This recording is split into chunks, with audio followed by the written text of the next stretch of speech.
สวัสดีค่ะพ่อแม่พี่น้องสวัสดีFCทุกท่านเนาะค่ะ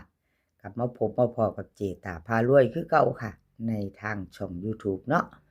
คลิปนี้เจตาก็จะว่างแนวทางของลาวพัฒนาค่ะลาวพัฒนาจะออกมื้อนี้เป็นวันที่8เนาะค่ะ2 ทุ่มครึ่ง FC เป็นจังใดกันแน่เนาะมาติดตามรับชมรับฟังไปน้ำกันเนาะค่ะมื้อนี้ชอบของผู้ใดคลิปนี้เจตาก็จะมี3เสี้ยนดังค่ะ3เส้นดังลุงทรงแต้วน้อยซองสุวรรณค่ะทั้ง3เซียนFC ชอบของผู้ใดรอรับชมรับฟังไปนำกันแล้วก็เตรียมแคปหน้าจอเนาะค่ะประวัติของลุงทรงค่ะเห็นอยู่นี่ประวัติของลุงทรงลาวพัฒนา14591ของเพิ่นเข้าไป1วิ่งรูด1ตัวเดียวเนาะค่ะ1บน1ล่างของลุงทรงเนาะ FC ลุงทรงเป็นจังใดสายวิ่งสายรูด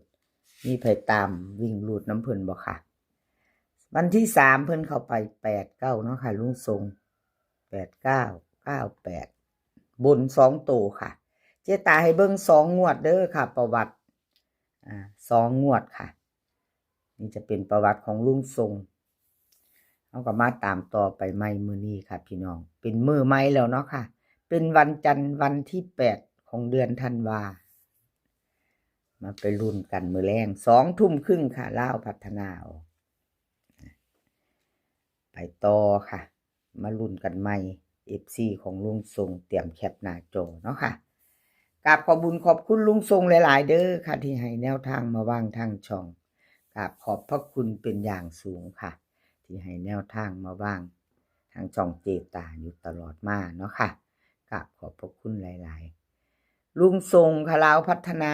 วิ่งลูดบนล่างค่ะเพิ่นให้มาวิ่งลูดบนล่าง6กับ5ค่ะ6กับ5 2ตัว6หางค่ะ96 26 24 95 15 56กันค่ะเพิ่นกันไว้66กับ55 3ตัว3หางค่ะ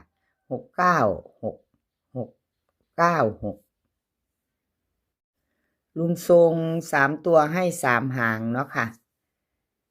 696 695 625วิ่งรูดบนล่างค่ะเด่น6รอง5 2ตัวค่ะเพิ่นเน้น3หาง96 26 95ค่ะ3ตัวเน้นทอกันค่ะ696 695 625ค่ะใครจะตามต่อกับลุงทรงเตรียมแคปหน้าจอค่ะเลขทุกตัวเอามาวางเพื่อเป็นแนวทางโปรดใช้วิจารณญาณในการรับชมเป็นอย่างสูงค่ะรับชมรับฟังเป็นเพียงแนวทางเนาะค่ะพี่น้องมีเขามีรุดเนาะเขาก็ดีใจมาได้รุ่นกันโชคดีมันเนาะค่ะ FC รุดไปก็กลับขอโทษขออภัยมาตามไม่ไปต่อของผู้ใด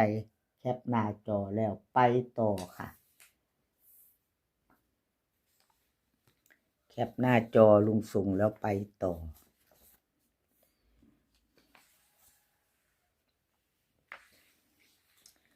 เป็นของซองสุวรรณค่ะซองสุวรรณค่ะพี่น้องเข้าไปวิ่งลูดเนาะวันที่5เอาอันนี้วันที่5ตัวนี้ก็แม่นละวันที่5เจตาก็ลงหนาลืมหลังเนาะพี่น้องวันที่5ประวัติของเพิ่นค่ะนึกว่าจับผิดวันที่5ของลุงส่งของลุงส่งเอาเจตาเจ้าคือลงดีแท้เอาบ่ลงบ่ลืมบ่แม่นเจตาว่าหั่นบ่โอ้ยขออภัยหลายๆครับพี่น้องวิ่งลูดค่ะซองสุวรรณ14591เข้าไปถึงเก่าถึง1เนาะค่ะบนล่างวิ่งลูดเพิ่น1นี่ทั้งบนทั้งล่างเด้อค่ะสายวิ่งสายลูดไผตามของซองสุวรรณเนาะค่ะที่ใจนำคันได้เก้าเข้าไป91เก้ากับ1จับมือกันมากอดข้อกันเดินวิ่งลูดของซองสุวรรณเนาะค่ะให้เบิ่ง2งวดหลุดไปก็กราบขอโทษขออภัย FC แทนซองสุวรรณเนาะค่ะ เอามาลุ้นใหม่ไปต่อมื้อนี้ค่ะเป็นวันที่8เนาะเป็นวันที่8เป็นวันจันทร์ค่ะมื้อแลงลาวพัฒนาออกไปลุ้นกันลาวพัฒนาค่ะวิ่งรูดของซองสุวรรณ5กับ7ค่ะ2ตัว4หาง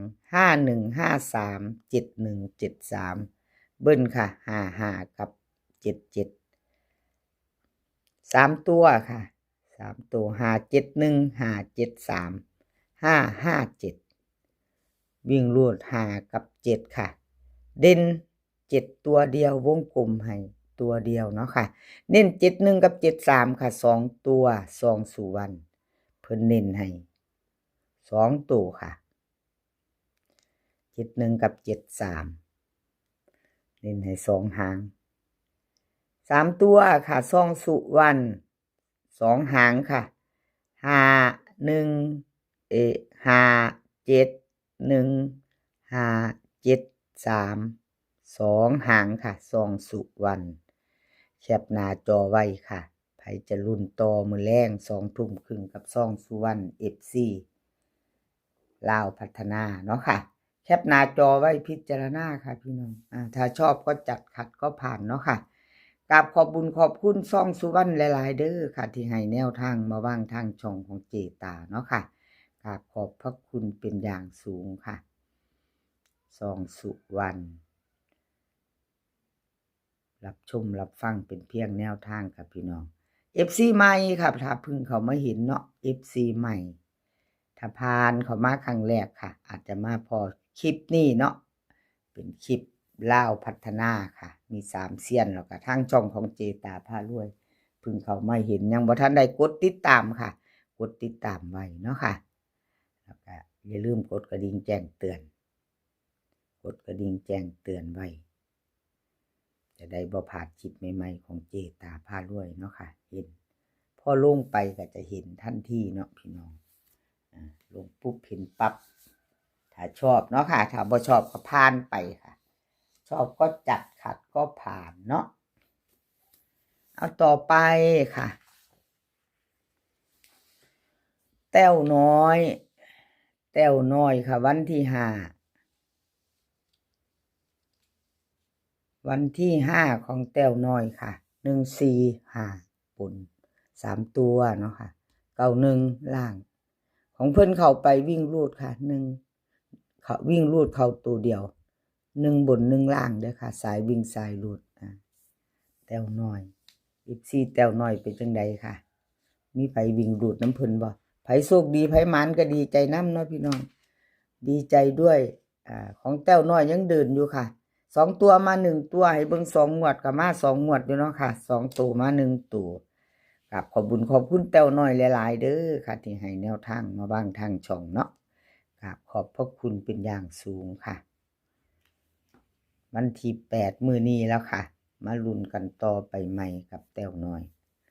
ลาวพัฒนาค่ะวิ่งรูดเพิ่นให้มา2กับ1 2ตัว3หางค่ะ21 27 11 3ตัวค่ะ211 127วิ่งรูดเด่นทอกันค่ะวงกลมเด่นเท่ากันให้น้อยๆหางอยู่ค่ะ3หางเนาะพี่น้องวงกลมให้ทอกันเด่นเท่ากัน212711เลขเป่าเอาเลขเป่าว่าซั่นเลขเบิ้ลเนาะพี่น้องเบิ้ล11จับตามอง3ตัวนี้บ่มีวงกลมให้เนาะพี่น้องบ่มีค่ะเพิ่นขีดเส้นใต้ให้บ่มีเน้นเนาะ211127ถ้าชอบของแต้วน้อยค่ะพี่น้องแคปหน้าจอไปต่อมื้อแลงรุ่นกันมื้อแลง2 ทุ่มครึ่งค่ะกับแต้วน้อยเนาะรุ่นกันชอบก็จัดขัดก็ผ่านเนาะค่ะชอบก็จัดขัดก็ผ่านคลิปนี้ขอให้พี่น้องโชคดีค่ะขอให้โชคดีมื้อแลงกับลาวพัฒนาโชคดีกันทุกคนมื้อนี้ก็ขอให้มีความสุขขอให้สุขภาพร่างกายแข็งแรงกันทุกคนค่ะสุขภาพย่อมมาก่อนเสมอเข้าหน้าหนาวแล้วค่ะ ดูแลสุขภาพกันเนาะเดินทางไปไสก็ขอให้ปลอดภัยค่ะ เดินทางไปขอให้มีโชคกลับมาก็ขอให้มีชัยคลิปหน้าพ่อกันใหม่ค่ะคลิปนี้ก็สวัสดีค่ะ